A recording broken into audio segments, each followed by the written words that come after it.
Welcome, everybody, to another episode of Candid Convos, and today's guest is Amy Refeca. Amy, thank you for joining me.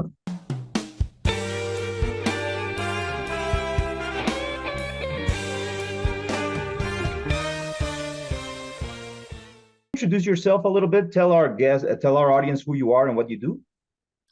Yes, my name is Amy Refeca, and I help women protect who they love the most. I am an attorney. I own my own law firm here in Atlanta, Georgia. I'm licensed in Florida and Georgia. And yeah, that's what I do. I mean, kind of a nutshell. I'm sure we're going to get into it a little bit more. Oh, yeah, we are. How long have you been in this business? Yeah, so sometimes I forget because I'm not a big person on age. Like I don't really track that stuff. So 22 years this year as an attorney. I've reinvented myself once or twice during my career as a lawyer.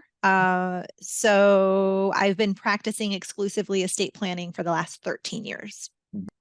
Now, the first thing I'm thinking is skepticism, because if I was in the positions that your kids were in, or maybe the position that your husband was in, I'm not sure, like, okay, if this is going to work, is this not going to work? Because this was early on. You made the jump before a lot of people did. There were a couple of law firms pretty much ahead of the curve, but there was no guarantee that it was going to work. Much less, we had no idea the pandemic was going to hit, that all of the software upwards we were going to get. Now we got AI. So did at any point feel like a gamble, or were you sure about what you were doing?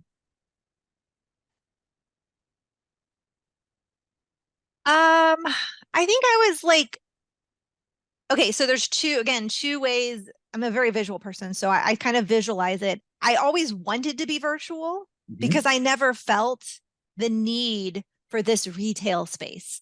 Like I never felt, sometimes I think in the law there are trappings, like the big office and the big reception area. All lawyers are rich, right? Yeah, yes. And I never needed that, but I felt like it was very much like expected. And so I was warring inside of myself but I'm aligning with this idea of not needing it. And so it was almost like this permission to fully align. Like I was 90% there, but 10% doubting. And then it was like, oh, yeah, here you go. You go all in and it was just like permission. And so I'm 100% virtual. I do meet with my clients to sign their documents because, there are some requirements in terms of wills in notarizing here in where I practice law that it must be in person. Now, I don't need to be present, but the notary needs to be present with the client. And so there are some aspects of in person for document signings in terms of estate planning in the state of Georgia. But even during the pandemic, I had to do that. So there were like still those moments. We never in Georgia went 100% remote notary, but yeah, like it was interesting. It was really an interesting kind of like, wait a minute, this is like completely in alignment with what I wanted anyway. You start looking or start developing a firm that it's stable, that it works faster, it works better. When was the moment that you decided I need to bring someone on board? Like when did you realize we need more hands in this operation? Yeah. So, I mean, pre-pandemic and pre-virtual, I had employees, right? Yeah. So, but they were in person. They had never really worked virtually in that way. And so I'm not going to lie, I was a little nervous about this. I don't know if it was a trust issue for me, if it was, I don't know what the discomfort necessarily came from. I guess, it might be trust. It might be like wanting the level of care and attention to never drop. And I was worried because I wasn't training someone in person, or they weren't being trained in person by other people. And so I had a lot of anxiety around bringing someone on virtually. And I think it got very painful not having someone on board virtually. I had some employees that really tried to make the switch with me virtually, but it didn't work out for various reasons. And so the work was not getting done. And I mean, it got really painful. And so I knew quite a number of people who had already had, assistants coming on virtually. And I reached out to several of them and I was like, how does it work? How did you get over this? How did you go over that? And I just really asked them how they manage their interior space. Okay. Yeah. So yeah, it does make it really makes a lot of sense because and I understand where you're coming from. What you're trying to delegate. Yeah, you have that trust with somebody that you're training face to face because you see them face to face, because you see them working, because you know what it's like and you can tell when they're doing something that matters or when they're just wasting time. But now having that doing that with somebody that's completely virtual, there's no guarantee, there's no assurance. How can I be sure that they're doing what they're supposed to? And well, that's what I thought. yeah. Now I know better.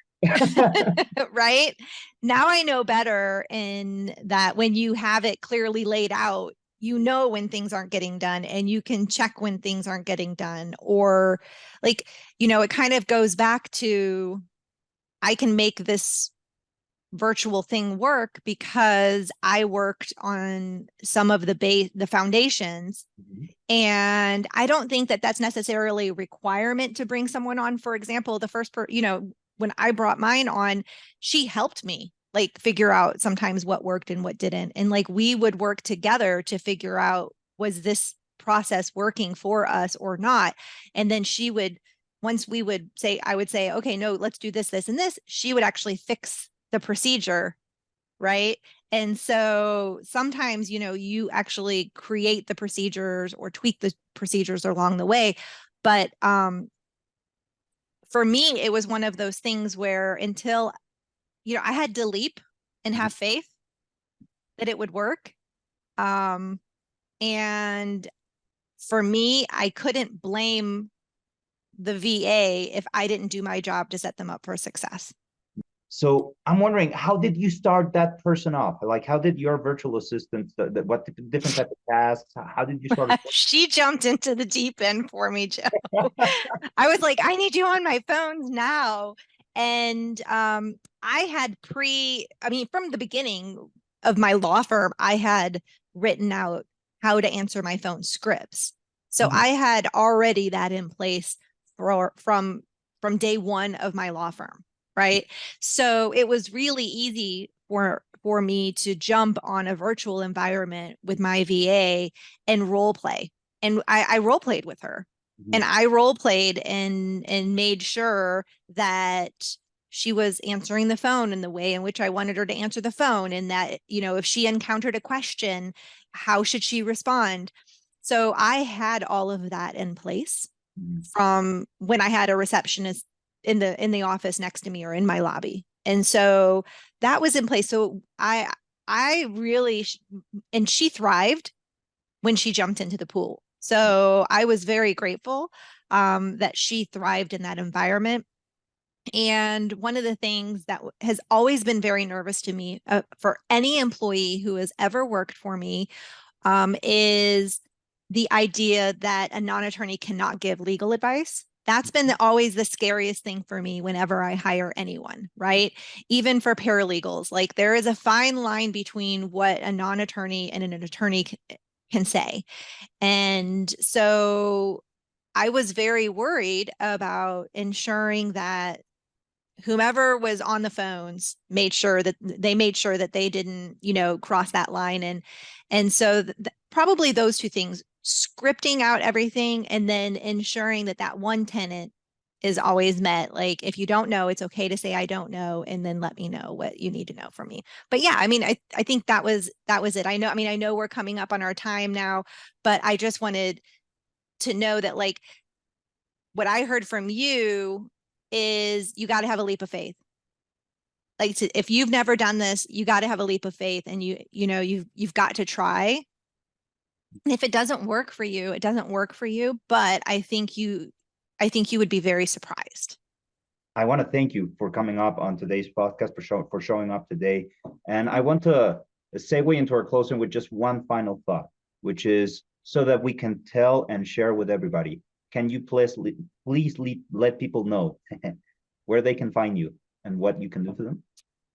Yes. So if you are in the state of Georgia, I can help you with your estate plan. If you are a mom, a daughter, a sister, if you are a woman and you need an estate plan and you want to protect yourself and those that you love, I can help you with your estate planning needs, wills, trust, powers of attorney. I am located in Alpharetta, Georgia, so the more northern part of Atlanta.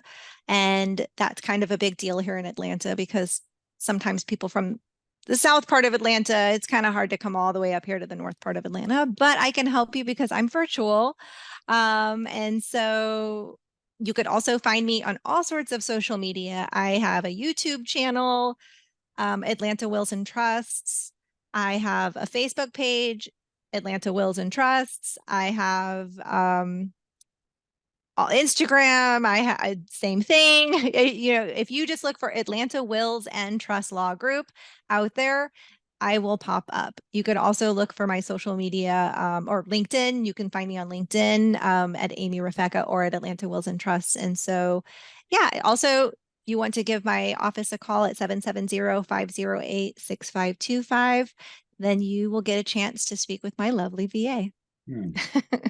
Well, thank you very much for sharing everything that you've shared, Amy, and thank you again for being on the show. Well, thank you for providing this platform, and thank you very much for your fascinating questions. I really appreciated the interview. It's an honor. Well, that's it, guys. See you next time.